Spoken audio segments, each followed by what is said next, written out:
पिछले पार्ट में देखा आपने कैसे चंदा ने अपने आप को अग्नि में धकेल दिया था और राहुल ने सोचा था चंदा की आत्मा को मुक्त करवाऊंगा, चाहे जो करना पड़े। अब आगे उसने ठान लिया वो चंदा की आत्मा को मुक्ति दिलाएगा, लेकिन कैसे? ये सोचते सोचते वो सो जाता है, लेकिन नींदों में उसे वही लाल जोड़ा, वही चीखे और वही जलता हुआ मंडप सपनों में दिखता था। अगले दिन वो गांव के सबसे पुराने पंडित के पास जाता है। राहुल सारी घटना पंडित को बताता है और बोलता है, आपको तो सब पता है, मेरी मदद करो चंदा की आत्मा को मुक्त कराने में।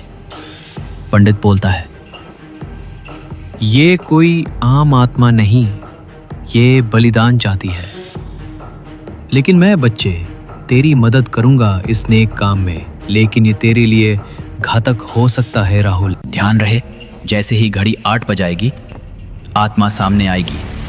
कहीं मंत्र अधूरा हुआ तो यह आत्मा तुझसे कभी पीछा नहीं छोड़ेगी।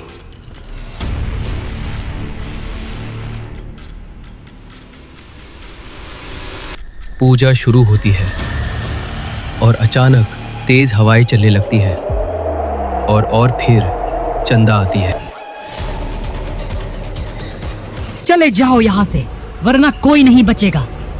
बंद कर अपना ये तंत्र मंत्र, भाग जाओ। पंडित अपने मंत्र जारी रखता है, तभी अचानक वो भूतनी पंडित को ऊपर उठा के नीचे पटक देती है और पूजा भंग हो जाती है। फिर चंदा जोर जोर से हंसती है।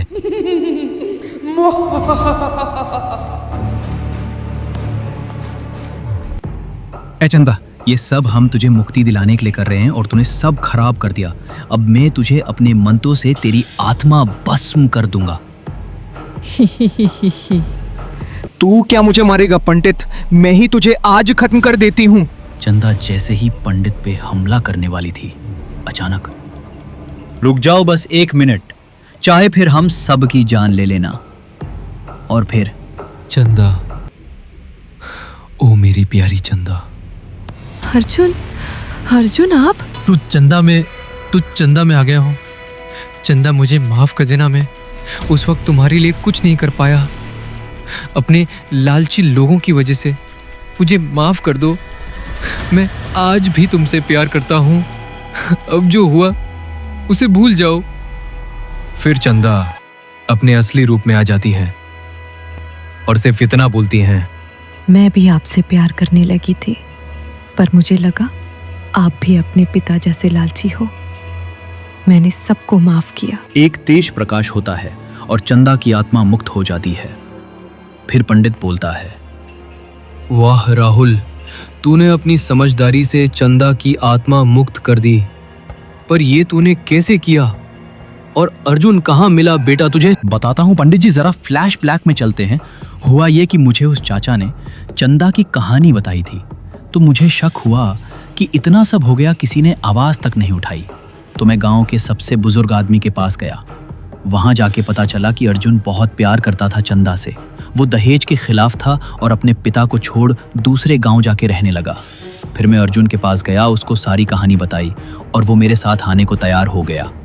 क्या बात है राहुल, बहुत समझदार है तू बेटा। तो भाइयों और मेरी बहनों, दहेज लेना और देना कानूनी अपराध है। कृपया करके ना ले और दे। और हाँ, फिर मिलते हैं एक नई कहानी के साथ। और वीडियो थोड़ी बहुत भी अच्छी लगी हो तो लाइक और सब्सक्राइब कर दीजिए। धन्यवाद।